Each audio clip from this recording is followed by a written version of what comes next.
Can I tell you? Okay, what- perfect. So, Then we get sick or hit by a car. Chris, yes, sir. this will answer probably all your questions. There's a scientist that actually been kind of like, what you've seen scientists that are different in terms of this COVID and situations where they're saying maybe one as junk scientists and stuff like that. Right. There's a scientist that has said that what we had around the earth at one time was a 2-foot layer of like a crystal ball of ice. Oh, sure. And around the earth, okay? Yeah. And what happened is that in Noah's flood, what happened is that there was a meteor that came and cracked the ice. Now, in the Earth's time prior to that, you will look at, and they show the documentation of, an example, dinosaurs. They have the brontosaurus, which was like 90 tons, and it was a huge thing, huge animal, had a lung capacity that equal to our horse, or our modern day horse, the lung capacity That's not very much. for a 90 animal. Yeah. If you live in a hyperbaric chamber of enriched oxygen, you can have, I'm have medical background. As I used to sell like hyperbaric chambers for people that had difficulty getting their wounds healed. And if you insert your hand, arm, leg in a hyperbaric chamber and expose it to a tremendous amount of oxygen for like about a 2-hour period, you could heal much faster. Yeah. So what happened is that while this earth was in this sphere situation, you had things like dinosaurs and things that roam free. But what happened is with Noah's flood is when the meteorite cracked the dome of this hyperbaric chamber that encompassed the earth. You had a situation where you had all the water, 40 days and 40 nights, because it was melting out a 2-foot section around the earth. You can imagine how much it would fill up the earth. Number two, that oxygen had to go somewhere, but it still stayed within the surface area of the earth. And that's one of the reasons why during those period of time, that man could live 400 to 500 years long. Is that like a Darwin theory? Well, I don't think he did that. No, so What it's, about the sun's rays coming in to make things grow and all? Yeah, and the Yeah, moon. that's true. I'm not denying, How but did in the during the hyperbaric chamber time or both. Right. In a sphere, you had a situation where the sun was going through the ice and still, yeah, it was diffused, but it was enough to really have a tremendous amount of light. Still, it's just like a glass dome. It's like we're just when you shake those little. Oh, yeah, spheres yeah. around. Thick layer. Well, you know, but yeah, you're also talking about the sun and you're talking about the earth too. For me, it's not that much. Where did you hear this? This is by a friend of mine who's a practical, that has a lot of Christian, strong Christian group. I never did write about, I know about this person, this scientist. He's of all things from Florida, and as I was the lady was explained to me. And anyway, that's this scientific, and they made the scientists into like a condemned, basically, that the world wouldn't allow them to be able to get this information out. But it seems totally illogical to me about what happened and how the Noah's flood and how. yeah, that what the age, so that's one, there's a number of explanations, and that's one of them that I've heard. That's the and all of them essentially point to the idea that prior to Noah's flood, that the earth was much more oxygen enriched. Right. And that would lend towards the idea of people living much longer. Yeah, Right. and that's on a spectrum of possibility of where all that oxygen went. There's some people who propose something like that, all the way to that it just has to do with the polar ice caps. That there's that the changing dynamics after Noah's flood. And the interesting thing about Noah's flood is, you don't even have to take the Bible seriously to come to the conclusion that there was once a global flood. That the flood myth, as like secular archaeologists call it, is present in every ancient culture that left behind any writing or any tradition. So the idea that Noah's flood, so that's one real possibility. Why would you want to live that many years without television? Well, That's can you true. imagine, That's but can true. you imagine though, we're finding, and we know that there's a tremendous number of oil deposits in the Antarctic, right? Yeah, right. Okay, but what is oil? Yeah. But nothing more than Yeah, it's genetic material. dead vegetation, That's right. Yeah, So at one time, the Antarctic was a teeming jungle. right. Well, if you had a sphere, you know Yeah. what I'm talking about, and that the way the illumination and the light penetrates the sphere, Right. is that nearly the entire globe would be able to be radiating with enough sunlight for consistently to That's have right. this kind of environment where plants were growing. And what is the byproduct of plants is a tremendous amount of oxygen is being Yeah. developed. Well, our Exactly. that's minister when- told us that there hadn't been any rain on earth until there was flood. So that would fit right into this, and they got the water it came from underneath. So there's a number of theories on that, on how exactly that came to be. I mean, but all of them point to the idea that the incredible longevity of ancient peoples, as recorded in the Bible, And is there was no disease. back then. so there was disease. However, because right away, but okay, so the natural state of the world, right? It's like the first law of thermodynamics. It's related to that, is entropy. That if left to its own devices, something that's hot gets cold, something that's organized deteriorates. That's the nature of the universe. Nothing stays so which that first law of thermodynamics is at war with Darwinian understandings of evolution, of macroevolution. Microevolution, we can see it happening. You can, through selective breeding, change a wolf into a basset hound. But if you take the basset hound and set it free in nature and all the dogs start to breed together, you end up with something more like a wolf again. So microevolution or subtle, small changes brought about by genetic diversity within something's DNA, that we can witness that, we can observe that, which is supposedly the first rule of science. That we only come to conclusions that we can test, that we can postulate a hypothesis and then we can test it to see if it's true. But whereas macroevolution is much more difficult for me to accept. Some people say maybe that's how God did it. Okay, maybe. But it's more difficult for me to accept because when we see something begin complex, it tends, almost without exception, really maybe without exception, to deteriorate, not become more complex. So the idea that you posited, somehow something came together in a primordial sludge and formed DNA, and DNA led to a bacteria, and that, much more difficult to accept. And that's why evolutionary science can't accept any of these things in the Bible or other ancient records as, at face value true, because in order to make their theories work, they have to posit these incredible amounts of time. And then there's a lot of data that's hard to understand, because it is also true that light takes a really long time to get from from distant galaxies, and it somehow got here where we could see it. So it had to take a long time to get here. So anyway, but the point about the disease and so on, there was disease. However, we can also look back and assume that over time, because we see it happening again, that things don't tend to get better, they tend to get worse. So if 5,000 years ago there was some disease, we can also perhaps assume that as mankind moved around the earth and interacted, I mean, look at what happened with the Native Americans. Perhaps 90% of native populations in North, Central, and South America died within a century of the arrival of Europeans, when we brought new diseases. So it's like, okay, so disease can in a sense multiply over time, at least its effects on human populations. And then what about, again, this law of entropy at least points to it. There is genetic breakdown. More commonly, that's more observable than is, people getting more and more advanced as in terms of like this idea of evolution. For example, there are some geneticists, modern geneticists, who look at in historical times that believe through their genetic research that there was a time, something like 10,000 years ago, according to their timelines, when the human population may have gotten down to as few as just a few thousand people, and that they think that was caused by some major catastrophe like an asteroid or a series of asteroids. This is stuff I've been really kind of obsessed with the ancient civilization thing lately. And I've been listening to a lot of archaeologists and people who talk about these things.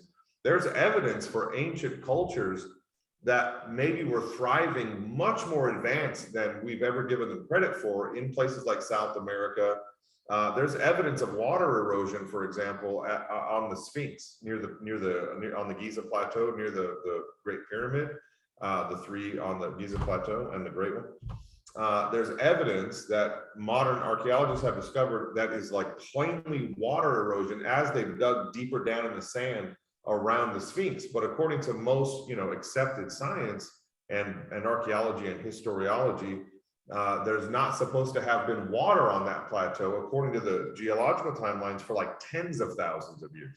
So again, there's lots of good scientific data that points to the reality of Noah's flood, and Noah's flood, however it played out, whether it was like, floating asteroid. One of the things that's interesting when asteroids enter the surface and you see the tail on them, like on a comet, when they enter the surface, a lot of what you see in the tail is water vapor. A lot of them are frozen with liquid water frozen in ice.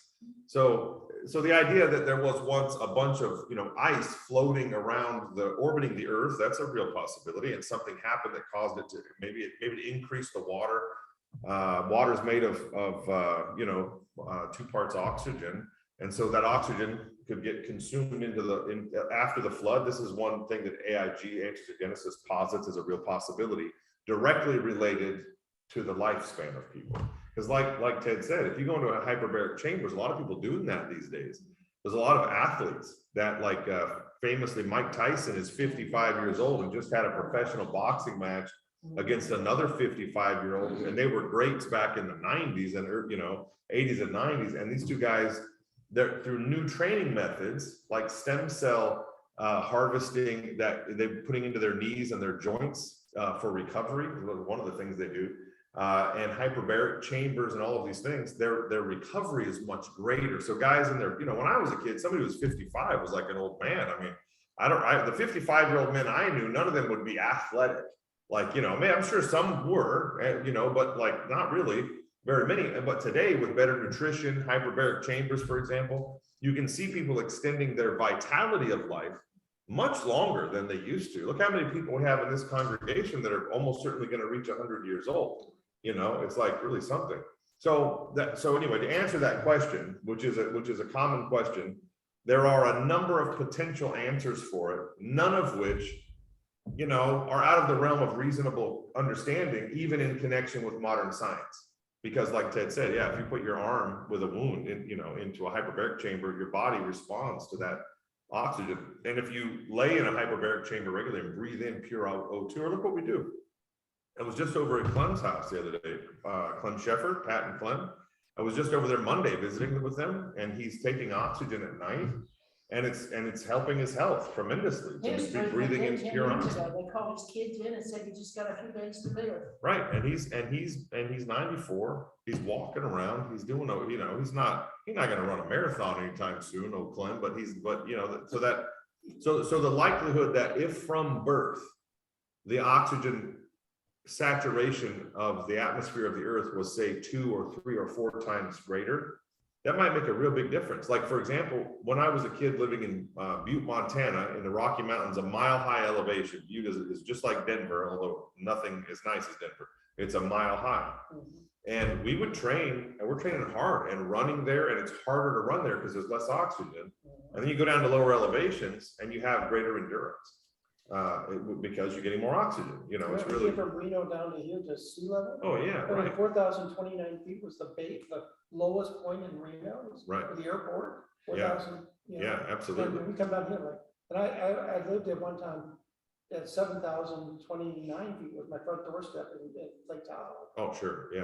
That was my front doorstep, and I still had a 3-story house. Yeah, that makes it really hard we're going to walk.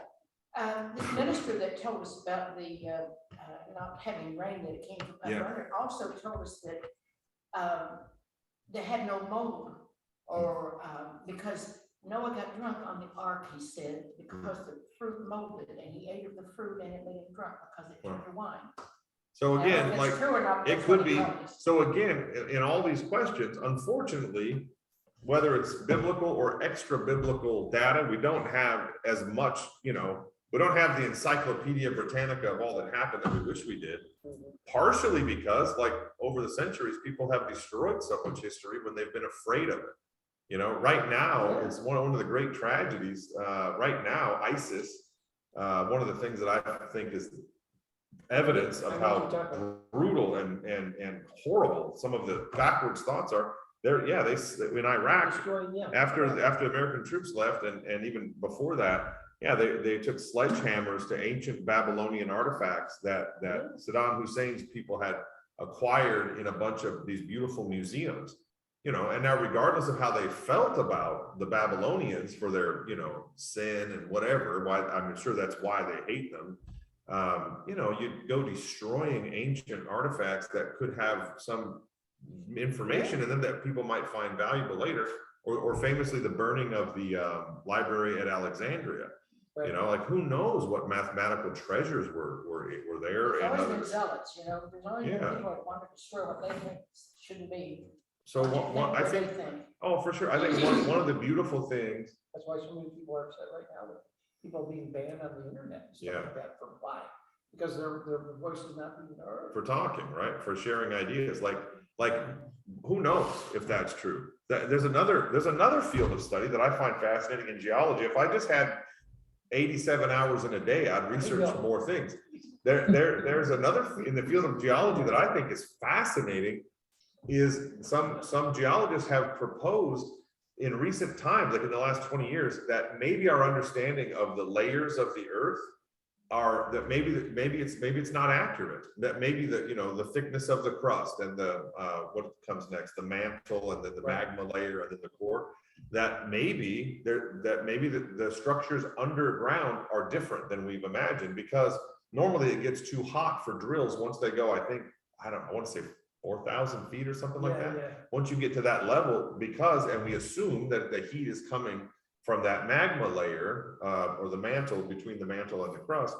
But there's some that have suggested maybe the structures under the earth are much different. I mean, imagine some of the even just cave structures that have only been discovered in this century in China, that where it was just, such rugged terrain, nobody really went in there, and they've discovered new species in some of these giant cave structures that have been lost to antiquity, or maybe no one ever really knew that they were there. So it's like there's a lot. We live in a world of mystery, and one of the things that I think is most valuable and a treasure that has kind of built into the identity or the DNA of these churches in particular, and we'll talk about a little bit of that new membership class, is that historically, typically in a congregational church, there's lots of churches that are congregationally governed with a little c, Baptist, independent Christian, modern non-denominational churches, lots of different ones. But when it's a big C in there, part of the deal that developed historically was, okay, we've got an open Bible and an open mind and a heart filled with the Holy Spirit. So that open mind piece was like, we won't be overly dogmatic about things where we could talk about and learn from one another. I think it's one of the things that I wish more people knew about congregational churches, especially in the modern era, where in the cancel culture thing, it's like, hey, wait a second. You might think somebody's a crazy person, a crackpot, and they're coming up with some bizarre idea that you think can't possibly be consistent with reality. Well, it's like, but okay, let them talk. Because then in talking, they'll either out themselves as a crazy person and everybody will know, or they might have something more valuable to say. I mean, it's like one of the worst things you can say to somebody. There's probably nothing that a husband can say to his wife that is more insulting, I think, than if he doesn't agree with it. He's like, you're crazy. It's like, because then it's like, I'm just dismissing you altogether. I'm not speaking from experience here. Maybe I am. And so it's like, oh, okay, that was a conversation killer. I probably shouldn't have said that. It's like, because then it's just like, oh, I'm just going to dismiss you and everything about you. And nothing could be more wrong, right? So to answer again, psychologists call it giving stamps.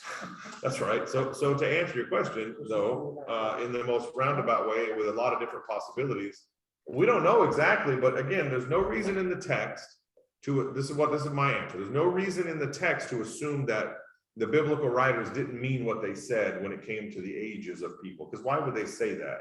They seem to be trying to say something. Ancient peoples understood time perhaps better than we do. I mean, it's really amazing. After we went to Guatemala, I started watching a bunch of more documentaries about the Mayans, and their ability to keep time with the stars is just unbelievable. Really fascinating how they, and just mind-boggling how we always assume ancient peoples were dumb and they got progressively smarter and we're the peak.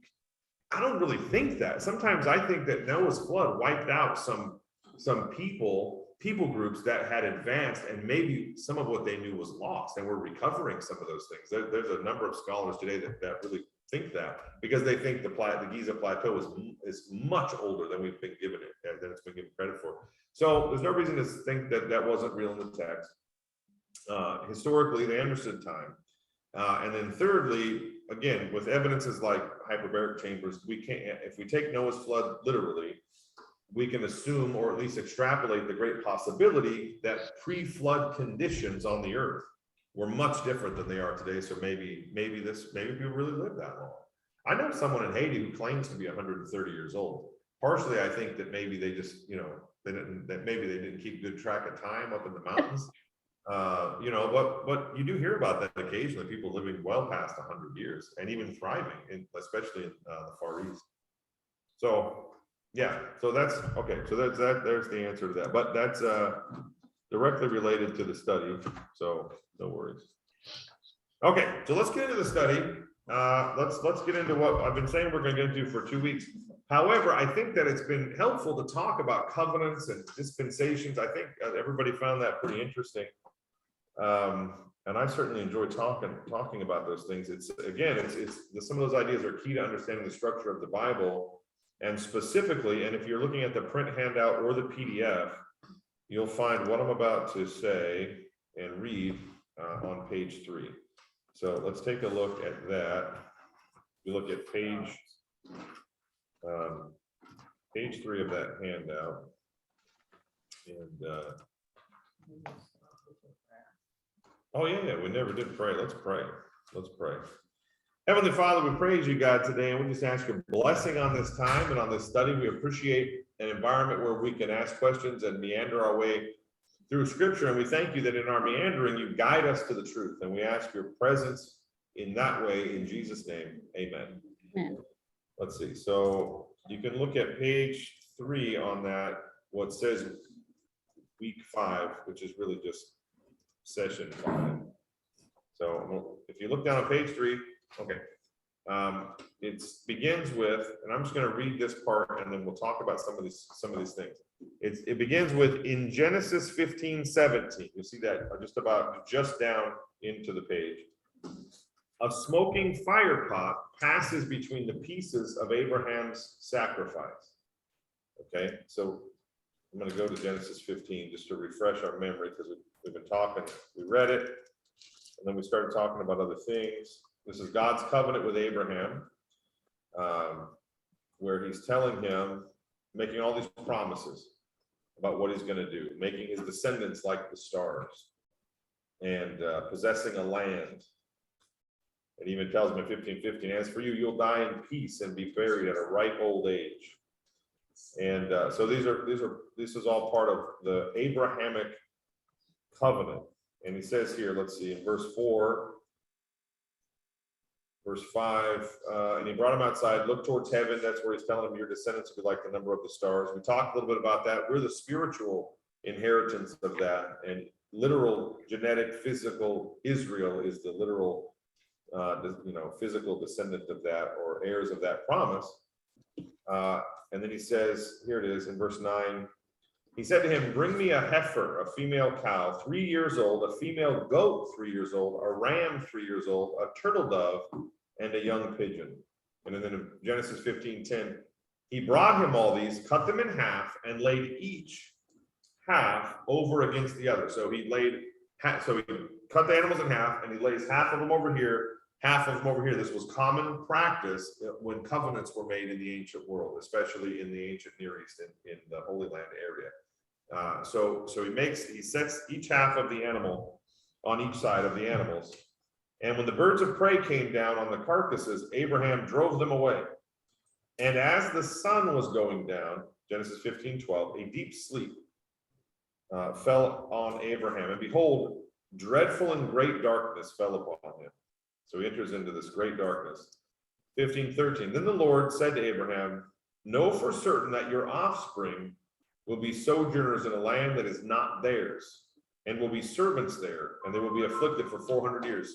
So here's God talking about the enslavement in Egypt, telling him, know that, be aware of that that's going to happen. But I'll bring judgment on the nation that they serve, and afterward they'll come out with great possessions, which occurred. What were those great possessions? They had physical possessions, but there's this wonderful phrase that I love that's used sometimes in Christian counseling called spoiling the Egyptians. What else did the Hebrews take out? Great knowledge. The Egyptians were the most technologically sophisticated people of that time in the ancient world. So in their captivity, they learned a new kind of level of trust in God, and they left with great technological and mathematical advancement. According to the biblical record, they would almost certainly have been the ones who built the pyramids as the slave labor. However, they may have been building other monuments and things too. Again, some modern archaeologists suggest those pyramids are much older. So who knows exactly? This is among the list of questions I have for God when I get to heaven. But I will, yeah, go ahead. Did the Jewish people have to free bleed these creatures before they sacrificed them? Yeah, so there were specific practices. Now, at that time, what Abraham does, that's a good question. I'm not certain exactly how he would have done it. I'd have to look that up a little bit. But when they would make sacrifices in the temple, yeah, the Levitical law gave very specific steps, and a lot of it did involve, bleeding the animal first. Practice that now. Yeah, they definitely. What's that? The LM, the way they sacrifice the animal. Oh, like kosher?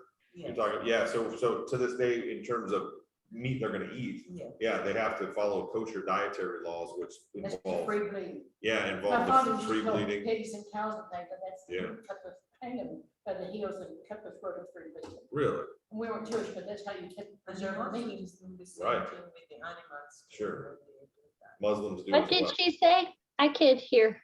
She was saying that I'm trying to reiterate when they say, so she was saying that Muslims follow similar practices when slaughtering an animal. And Pat was saying her dad did that when she was growing up, not because they were Jewish, but what's that? For preservation. Yeah, for preservation, to make the meat cleaner, which is an interesting idea too, because again, another of the many, let's say, evidences or reasons to take the Bible, I mean, everybody, even secular scholars, some of them even take the Bible seriously, but evidences that help us understand to take it as true statements. And then again, we've talked about it, there's multi-layers of what's true, right? A parable doesn't tell you history, but it's still true because it's telling you deep truths about, morality, ethics, human relationships, whatever it is, the way God interacts with people. But among the evidences that support the veracity would be a good way to put it, the truthiness of the Bible is that your dad did that and it led to a better product in terms of the meat of the animal. So it's like, it So wasn't we just, still learn from our history. right. So it wasn't just like, wasn't only a esoteric religious No. way to think about it. It was really practical, or like a lot of the Because the dietary hams you had to customs. smoke, and Right. the chickens you had, and meat and beef you had to either can or freeze. Right, like those Smithfield hams, right? I Yeah. gotta dry them out in the Yeah. barn and all Well, they that. would either salt them or smoked. Right. You Right. put the heavy salt on them, and they're raw ham, but that preserves. So if this early in biblical history is Abraham doing that, I don't know for sure. Probably, but I don't know for sure. Well, they I'd didn't have have to look it up. refrigeration, and Yeah. Well, and in this case, I don't think, I don't know if it doesn't say, I don't obviously know. go back to the bleeding of Christ to get the life Right. out of them. That's right, because life is in the blood, as the Bible says in multiple occasions. Okay, so specifically with regard to this covenant, Genesis 15:15, as for you, you shall go to your fathers in peace, shall be buried in good old age. And they'll come back and forth, they shall come back here in the fourth generation, back here to the land that he's giving them. And okay, then what happened? All right, so we have it in the Bible study. We'll get back to there. I just wanted to get to Genesis 15 for a minute. Okay, covenant. Let's see, here's what he says. This is an odd scene there, right? In Genesis 15, a smoking fire pot passes between the pieces of Abraham's sacrifice. So he cut them, He laid half over here, he laid half over there. Covenants are usually accompanied with a sacrifice, and after the covenant is sealed, each of the parties would pass between the parts of the carcass of the sacrificed animal. This is well attested to in ancient history. So in biblical history, this is what Abraham was doing. Other people would do this. If two people were making a covenant, they might sacrifice an animal, and then they would both walk in between the parts of the animal. Walking between the parts of the carcass, it says here in the study, is like saying, let it be done to me if I do not fulfill my part of the covenant. And they cite Jeremiah 34, where you can go and look at that. They made a pact from it. They're making a pact. Only here's God making a pact with Abraham. If fire and smoke represent the presence of God, and again, they give us some good examples in the Old Testament where that's said more explicitly, then only God and not Abraham passes between the pieces of the sacrifice.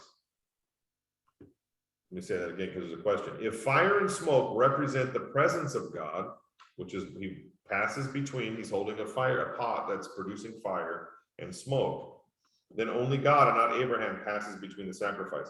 What does this imply about God's commitment to keeping the terms of his covenant?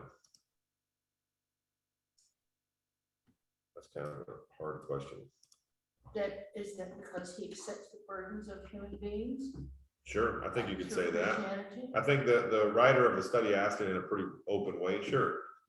Yeah, absolutely. God accepts the burdens. It's as if God is walking between, because the fire, as is said in Exodus 19 and also in Exodus 13 and 3, that smoking, they do it right up to this present day in some Christian traditions even, right? With the swinging of the incense.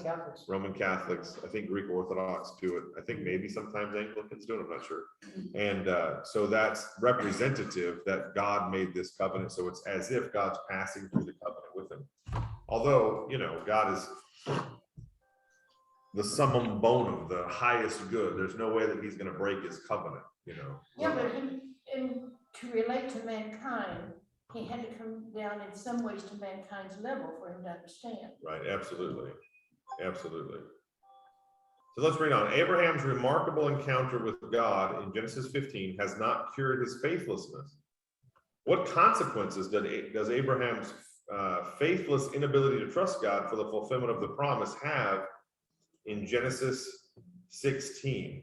Okay, so we looked at some of these earlier. I'll just give you let's just highlight Genesis 16. That's the Sarah and Hagar. Okay, that's where Sarah couldn't get pregnant. Right, Sarah couldn't get pregnant. So what does she do? We talked about this a little bit maybe a few weeks ago. So she brings her servant, this young woman, says she's young and fertile, sleep with her, and then we're going to help God out. God's not answering his promise. He said, so we're going to show him how it's done. We're going to do with this. We're going to just take matters into our own hand. There's an interesting modern parallel that I find pretty fascinating. In Israel, there's all this talk about rebuilding the temple. In order to do that, though, something has to be done with the Al-Aqsa Mosque and the Dome of the Rock, right? Because that's where the temple was. The Dome of the Rock is almost certainly seated over the former Holy of Holies. So, and to rebuild the temple, you want to put it exactly where it was. Well, that's a big problem. Yeah, go ahead. But maybe it isn't. Yeah, right. I know. And there's conjecture. Maybe it's possible. More than conjecture. Yeah, It's not only because they're doing a lot of, why is it Yeah. doing so many archaeological digs under? Yeah, under the temple. In fact, there's some of the Muslim authorities they say Israel's trying to weaken the foundation so that Al-Aqsa will collapse. Yeah, I don't know, but some of the archaeologists think that it's not where the Dome of the Rock is, that it's adjacent to that on this other part. Where, if it is, you could build the temple and everybody could just have this holy, the holy hill. But anyway, one of the things that they've been doing, like you can go when you're in Israel, you can see a lot of the necessary parts of the temple worship have already been made. They've made the golden lampstand, the menorah, and it's massive, and it's made from solid gold, exactly how it was supposed to be made, and it is immense.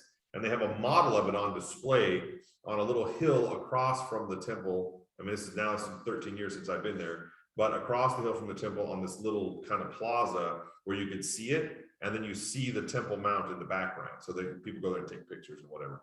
Well, when I was there in 2009, there was all this talk about how geneticists, Israeli geneticists, were trying to genetically manufacture the pure heifer that would have to exist. It has to be completely one color. There's like all this very specific things. So they were trying to genetically engineer it so that it could exist. And they kept not getting it. And I don't know where that's gone in the last 13 years, but it's like, again, like the tour guide we had, who's this Israeli scholar from one of the universities there. He said, you know, we're always, he referenced this when we were there. He's like, we're always trying to help God out. And he referenced that story of Sarah and Hagar. And I'm like, yeah, it really is. You know, if the temple worship were to be reinstituted and it's something God wanted, surely you could find the heifer, you know, some farmer would have it. But again, here's another instance where they're trying to help God out. And the consequences of it, right up to this present day, are quite severe. You know, we see the division even to this day between those who claim direct descendant, either genetically or spiritually, in Islam, all the way back to Ishmael, and say that's you know, that's their father. I have a friend of mine. I just saw him the other night when I took Christina to the airport. He flew in to go to Haiti with them, and he's there with them now. And he's a pastor from Detroit. And so we were there talking, well, about 3 weeks ago, he was in Saudi Arabia on a mission trip. And he was there in secret, and they snuck into, him and another guy, they snuck into, I can't think of the name of the mosque, but it's near the Kaaba, the heart in Mecca. It's the big mosque, the grand mosque, they call it, in Mecca. And they snuck in, like, I won't recount his whole story. It was pretty fascinating how many times the security guard should have not let them pass, but they got past. And they snuck in there to make attempts to evangelize people. And they ended up taking Gospels of Luke and of John. And at the Grand Mosque, this is the holiest site in all of Islam, they were there, and they snuck Gospels into Qurans in there. And my friend, he's like, I did this fully ready to die, because that's the potential consequences for this. That's the missionary. They did this. They have a bunch of fascinating stories about how they got out. But right there at that mosque, there is a site reserved. He was there with a missionary who lives there and who is all the time coordinating. He lives there in secret with a fake identity and all that. And anyway, he coordinates bringing people in who are willing to do these kind of things. And he said, after they left, he asked the guy who's a full-time missionary in Saudi Arabia, he said, what were the potential consequences if we got caught doing that? And he said, well, it's been 5 years since they did it. Yeah, but there is a beheading station just outside that mosque. And he said, wow, I guess I wasn't exaggerating saying I was willing to die for the sake of trying to get the gospel into some people's hands. And you know, so right up to this very day, we can trace back the descendants of Abraham, as it were, through the line of the Hebrews, of Isaac and Jacob, and through the line of Ishmael, and I'm saying that right, isn't it? It's Ishmael, yeah, and through Hagar's son, and we can trace those divisions right back to Genesis chapter 16, when Abraham and Sarah decided to, you know, get the geneticists, as it were, to take matters into their own hands. And so what are some of the potential things for us to learn? One has to be that God will always accomplish his will. And what he says will come to pass will come to pass. And we may have to stand at the precipice of failure or disappointment for a great deal of time. But if we're sincerely connected to the good and true and knowable promises of God, then we've got to hang on to that. There's another story that Go ahead. duplicity always has a punishment. That's right. Duplicity always has a punishment, for sure. And look at the, you know, here's what it says. Read through the following 3 sections. So we're just going to share this as we close. through the gospel glimpses, whole Bible connections, and theological soundings. We'll just go through this quickly because I definitely want to complete this lesson. So let's look first, go right down to the gospel glimpses. I'm just going to highlight it, and then any thoughts that come to mind we can talk about. Sacrifice and the covenant. This is at the bottom of page 3. God's radical commitment to his promise and covenant with Abraham is seen as he passes through the pieces of the sacrifice. So there God is represented in the smoke. So it's even God saying, listen, like you said exactly, in the smoke, he's in a sense saying, I'll come down and go through the bloody ritual with you. I am your creator, and I'm not devoid of compassion, and I'm not divorced from your experience, which is what we see in Jesus. Ultimately, that's what we see in Jesus, that God, like a father stooping down to look his son in the eyes in his pain or his trial, God condescends. That's the theological term, and it doesn't mean like, rude condescension. He comes down is what it literally means, condescend, that he comes down with you. He does it conjointly. He comes down to where you're at. And so he condescends in the strictest literal sense of the word in Jesus, and looks us in the eye and takes on our experience and walks through the fire with us, walks through the bloody trial with us. So it's like, okay, where is your God when it hurts? He's right there. He's right there. And why couldn't God make a better reality where we don't suffer? Well, that's a good question, but there clearly seems to be this idea God allows that pain and suffering because in the context of that, he brings about an ultimate good. If he is ultimately good, as in the Latin, God is described as the summum bonum, the highest good. He's not just the highest being, he's the highest good. And he expresses that in Jesus and in the redemption of suffering and pain. So we don't live in the absence of it. We live in the presence of God in the presence of it. There's radical commitment to the covenant. This is at the top of page 4. Looks forward to Christ. That's exactly right. Exactly.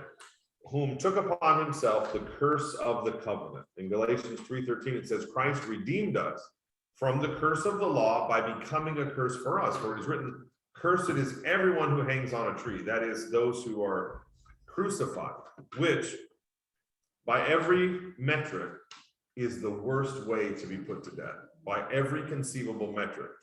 It's a public shaming because those crosses weren't done in private. They were always put on a hill just outside of the city. The Romans wanted everybody to see this is what happens to political dissenters. That's primarily who got it. Although, violent criminals could also get it. And it was by suffocation. You died slowly by suffocation as you bled out. I mean, it's a horrible, horrible death. And so that in Christ, it says in Galatians, the blessing of Abraham might come to the Gentiles, so that we might receive the promised Spirit through faith. And what is faith? Listen, I brought this old book. This is one of my favorite old books. And I'm going to piggyback on this and just read to you just a little section of this.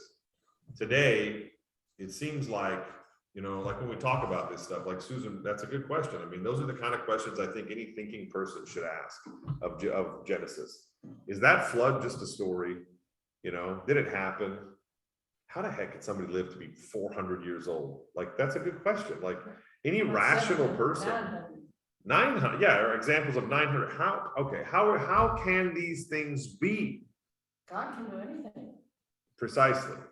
And it seems like the modern mind today, and we should remember there's always been ebbs and flows in how people thought historically. So it's not like we're the first generation to ever have crazy stuff go on. I mean, if you look back at ancient Rome, they were a lot more wild, in the way they lived. So the modern mind tends to think of faith like the modern atheist thing. I was just listening to a podcast the other day from Sam Harris, and who is a modern atheist, really popular among a lot of thinkers today. He wrote his books, The End of Faith, maybe, and The God Delusion, I think. And I think he wrote The God Delusion. And he makes this argument that faith in and of itself is a kind of delusion based completely on the idea that the only things that are knowably true are things you can touch, taste, smell, hear, right? Empirical data is the only data. Guess where he's going to end up. What's that? Guess where he's going to end up. Well, here's the thing, right? we don't even have, I don't even think we have to think, although that's certainly true. I don't think we have to even think of the eternal consequence of abandoning your creator. I don't even think we have to think about that. We can call that hell. We can call that, place of perdition. We can call that any number of things. We can describe it any number of ways, as the Bible does and as the ancients did. If you divorce yourself from the idea of faith wholesale, you'll end up in a kind of hell on earth while you're still living. Yes. Because you'll take yourself so far, I would think, out of the realm of that whole category of existence that we all know intuitively exists. The category of the beautiful, of the wondrous, of the imagination, of love, right? If all that love is a chemical response based on a man's physical attraction to a woman because his genes are driving him to reproduce those genes, if that's all love is, then love has no inherent intrinsic value, no purpose, no meaning, if that's what it is. But And you so- love your dog. Right. Dog, You know, you Oh, like- yeah, right. So You yeah. like your dog, you love your Yeah, horse. yeah, that's right. Or whatever, Yeah, so then you can make, that's a good point. That's one of the alternate consequences is that you can make love mean nothing, or if you choose to, you can make it mean everything because it has no parameters, no definition. If we take faith completely, think of all the things we do by faith. I read this definition of faith that I think is so helpful. This is a little old book. It's actually written by a Unitarian, but it was so well written in 1955. This isn't necessarily about Christianity in specific. It's about religious thought in general. It happened to be written by a Unitarian who was a Christian, which I won't even get into that. But so here's what he writes. He says, I'll give you a synopsis leading up, and it's similar to what's in the study. Faith is where you would go if reason had not ceased at the limits of your knowledge. Faith is where you would go if reason had not ceased at the limits of your knowledge. So what does that mean? So faith is not an illogical proposition. Faith is picking up at the end of a long walk where everything you knew came to its limits. And he goes on to say something I think is so brilliant. I'm going to try to think of different ways to restate it. That okay, I know something is true empirically. I know. I'm going to use all the tools that logic and reason give me. I come to the end of it. So now faith isn't where I say, okay, now I'm at the end of my knowledge, so I'll just jump off the cliff of faith and I'll just go wherever it leads me. No, he says, if you're following your path of knowability, maybe that's a way to think of it. Your path of knowability. You're going to get to a place where your knowledge ends. So what do? Faith takes you in the same direction because all of the things we know can point us in the direction of that which is only knowable by faith. What do I mean? I'll give one example that is consistent with what we've been talking about. I believe, like me personally, I really believe Jesus actually rose from the dead. I really believe that. Like I'm 100% convinced, like it would be very difficult to talk me out of that. And this is just the mental assent. I believe that based on historic evidences. I believe that it's impossible to get 12 men, let's say 11, because Judas offs himself out of guilt almost right away. It's impossible, I think, to get 11 men at the threat of death to all keep the same story and be willing to die for it or to be exiled as John was. That's impossible. Like I know a lot of police officers, I've asked them about this. Once when I was 14, I won't confess too much, or maybe you'll regret having hired me as pastor when you know my real history. Once at 14, I was arrested and attacked by a police dog, in fact, in the process. I was hanging out, I had snuck out of the house with a friend, and we were out on the town, just being stupid. And there were some guys from the high school that we didn't like, and they were honest to goodness gang members. So we went around town with spray painting their gang tags on things around town, hoping to get them in trouble because we didn't like these guys. Fired. What's that? Yeah, I'm fired. I was hanging out with them. When I say I came to Christ and I was a mess, I'm not exaggerating.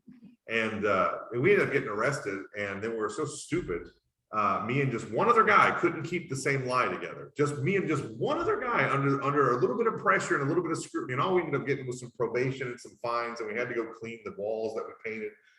And and my mom was, let's say, the look of severe disappointments. I still remember that. And, you know, so just the two of us, they separated us and interrogated us, and we couldn't keep the same lie.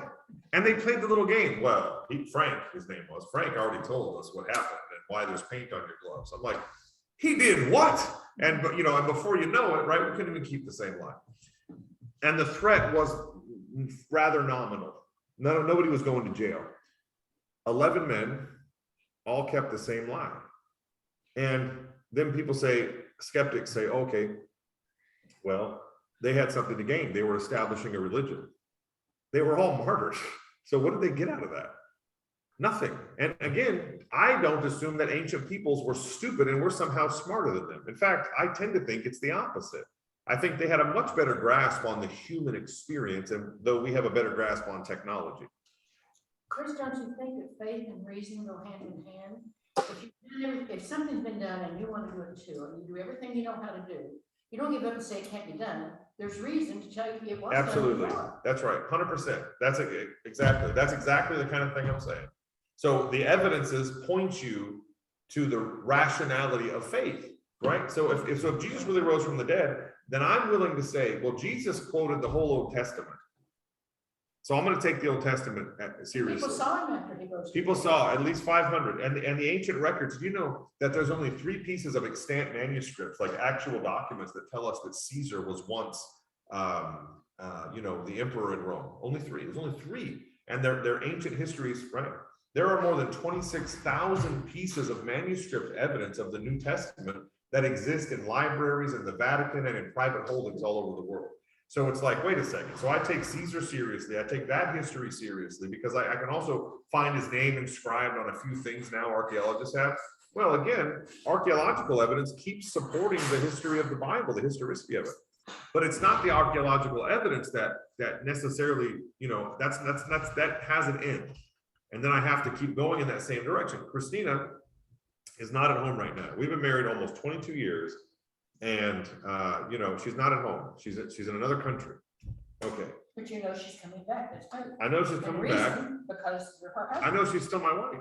And why? And I have less than zero concern that my wife is presently having an affair on the island of Haiti. I have less than zero concerns about that. Why?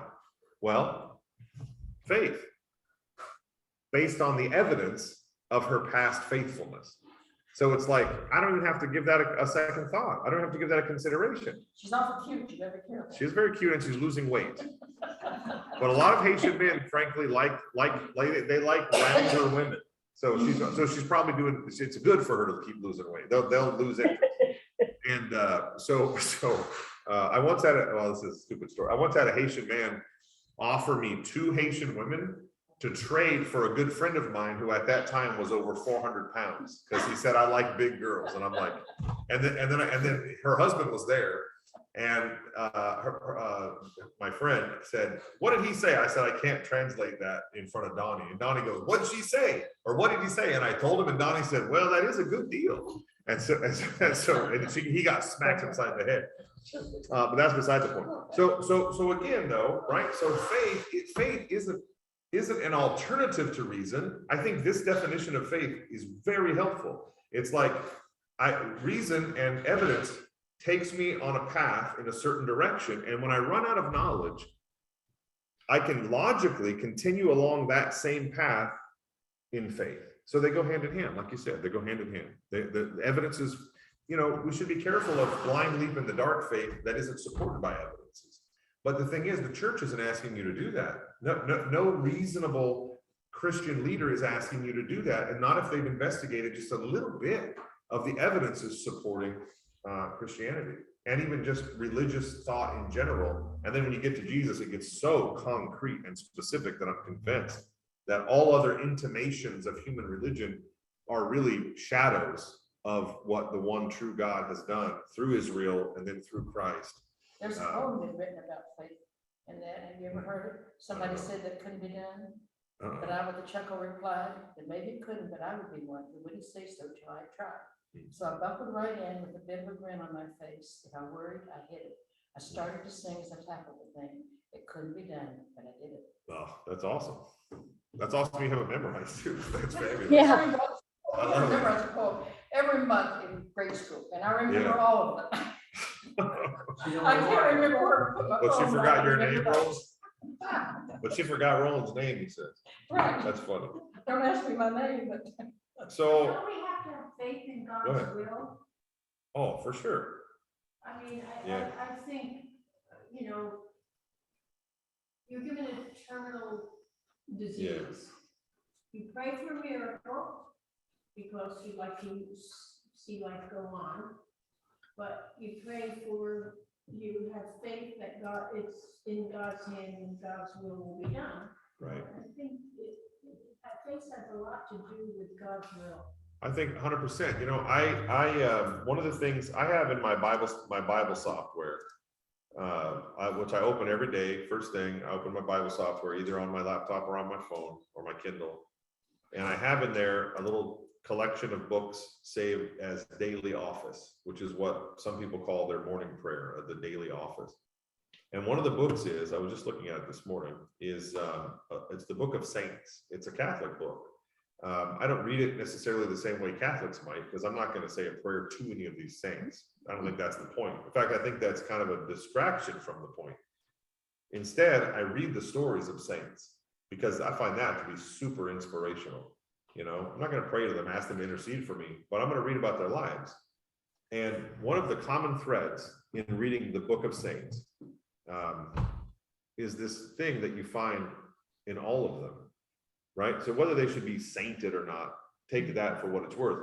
But the fact that people remember their stories, their motive, their inspiration of faith, is that a common thread is whether it's one of my favorite saints, Saint Felicity, because of my daughter's name, Felicity, who was willing to die after having been imprisoned, her and another woman whose name escapes me, after having been imprisoned in Rome for several months, pregnant.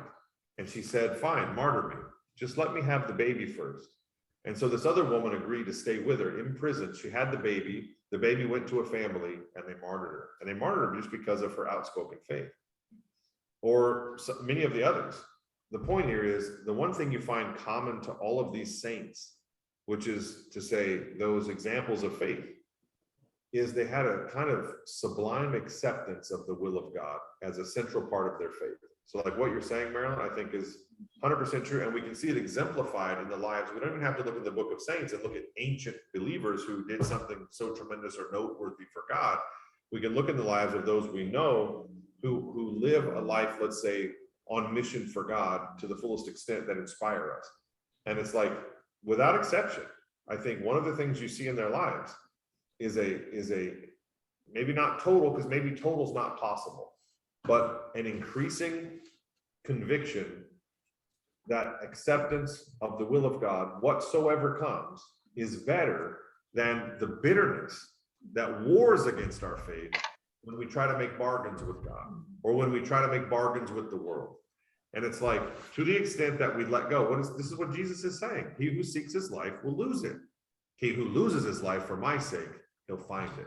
So his whole point is, to the extent to which you let go of this world, right? Now I'm thinking of like a lot of the classic hymns. This world has lost its grip on me. I can't think of what the name of the hymn is that comes from.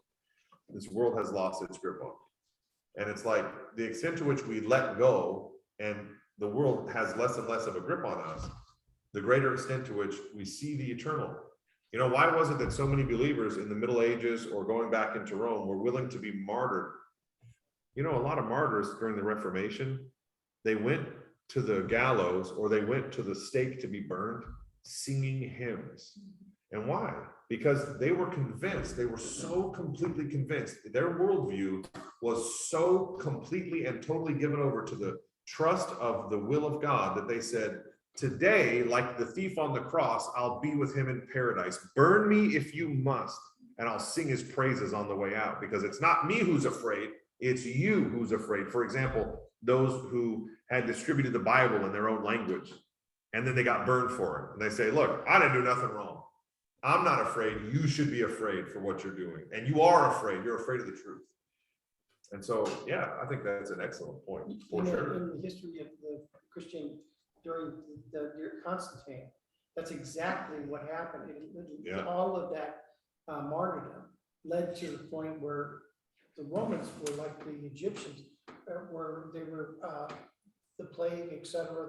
Yeah, They said enough, for a lot of them, that's my shepherd that you're taking away. That doesn't break. oh, yeah, And this was Yeah. my whatever. yeah, The guy that did horseshoes, my horses, whatever.